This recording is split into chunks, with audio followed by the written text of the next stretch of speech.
इस लड़की की बहन को एक कातिल ने अगवा कर रखा था और ये बहुत ही ज्यादा खतरनाक था और पुलिस भी इस लड़की की हेल्प नहीं कर रही थी और ये लड़की अब अपनी बहन को बचाने और कातिल को मारने के लिए उसके बताए हुए ठिकाने पर जा रही थी। और तभी वो कातिल इसे बताता है कि तुम बहुत बहादुर हो, आधी रात को ऐसे इंसान से मिलने के लिए जा रही हो जिसे तुम जानती भी नहीं। फिर वो उसे कहता है कि जब तुम्हें छोटा रास्ता दिखे तो तुम गाड़ी से उतर जाना और फिर रोशनी वाली साइड पर आ जाना। और फिर नेटवर्क ना होने की वजह से उसकी कॉल वहीं पर ड्रॉप हो जाती है। वो दोबारा कोशिश करती है लेकिन वहां पर कॉल नहीं लगती और फिर वो गाड़ी से उतरकर एक तरफ भागना शुरू कर देती है। लेकिन वो जैसे ही टॉर्च लेकर जंगल में आगे बढ़ रही होती है तभी वहां पर उसे कुछ कैंपिंग का सामान दिखाई देता है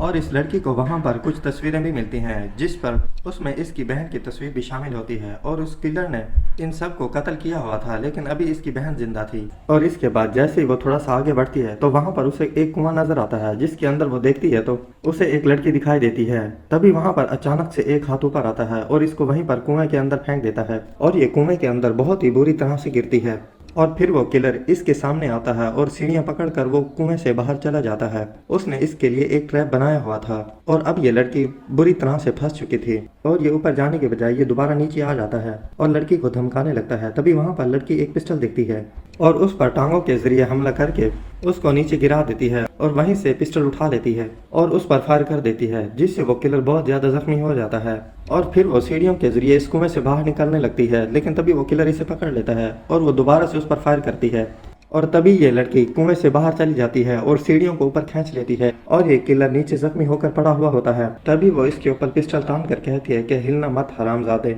बताओ कि मेरी बहन कहाँ पर है। लेकिन वो किलर इसको इसका जवाब नहीं देता और फिर वो एक और गोली इस पर चला देती है और फिर वो कहता है कि मुझे हॉस्पिटल लेकर जाओ, फिर मैं तुम्हारी बहन के बारे में बताऊंगा। और फिर वो उसे कहती है कि तुम्हारे पास सिर्फ 5 सेकंड है और फिर वो उसे बताता है कि तुम्हारी बहन जिंदा है और वो तुम्हारे घर के बेसमेंट में है। और फिर वो दोबारा से तस्वीर निकाल के देखती है और फिर वो उससे कहता है कि मैंने तुमको सच बता दिया है, अब तुम मुझे गोली नहीं मारोगी। वो लड़की भी इसकी बात मान लेती है और तभी वहां पर वो पेट्रोल लेकर आती है और सारा ही पेट्रोल उसके ऊपर डाल देती है। तभी वो वहां से लालटेन उठाती है और उसके ऊपर ही फेंक देती है जिसकी वजह से वहां पर बहुत ज्यादा आग लग जाती है और वो वहीं पर चिल्लाने लगता है और फिर थोड़ी ही देर बाद उस आदमी की मौत हो जाती है और ये लड़की वापस आकर अपनी बहन को छुड़ा लेती है।